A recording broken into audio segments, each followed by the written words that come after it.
வணக்கம். 1000 ஆண்டுகள் பழமையான கோழி முட்டை உடையாமல் கண்டெடுக்கப்பட்ட சம்பவம் உலகம் முழுவதும் ஆச்சரியத்தை ஏற்படுத்தியுள்ளது. இஸ்ரேல் தொல்பொருள் ஆராய்ச்சியாளர்கள் யவுனேஸ் நகரில் அகழ்வாராய்ச்சி பணியில் ஈடுபட்டுள்ளனர். அங்கு அண்மையில் சுமார் 1000 ஆண்டுகள் பழமையான கோழி முட்டையை கண்டுபிடித்துள்ளனர். பைசேண்டன் காலத்து தொழில்துறை வளாகத்திலிருந்து இந்த முட்டை கண்டுபிடிக்கப்பட்டுள்ளதாக தெரிவிக்கப்பட்டுள்ளது. இந்த முட்டை ஒரு பழங்கால கழிவுநீர் தொட்டியிலிருந்து கண்டுபிடிக்கப்பட்டதாகவும் அப்போது மனித மலத்தால் சூழப்பட்டிருந்தது என்றும் ஆராய்ச்சியாளர்கள் கூறுகின்றனர். மேலும் அந்த கழிவுநீர் தொட்டியில் காப்டிக் பொம்மைகள் என்று அழைக்கப்படும் இஸ்லாமிய காலத்து எலும்பு பொம்மைகளின் தொகுப்பும் கண்டுபிடிக்கப்பட்டுள்ளது. இந்த முட்டை சுமார் 6 சென்டிமீட்டர் உயரம் கொண்டதாக இருக்கிறது. மேலும் அதன் ஓட்டில் சில விரிசல்கள் இருந்தன.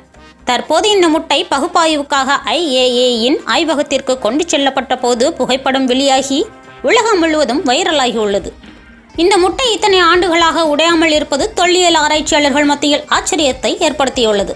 முட்டையின் ஓட்டை வைத்து அதன் பழமையை கண்டுபிடித்த ஆய்வாளர்கள் முட்டையின் அடிப்பகுதியில் லேசான விரிசல் ஏற்பட்டிருப்பதாக தெரிவிக்கின்றனர். எனினும் விரிவான ஆய்வுக்கு பின்னரே முழுமையான தகவல்கள் வெளிவரும் என ஆராய்ச்சியாளர்கள் கூறுகின்றனர். நன்றி.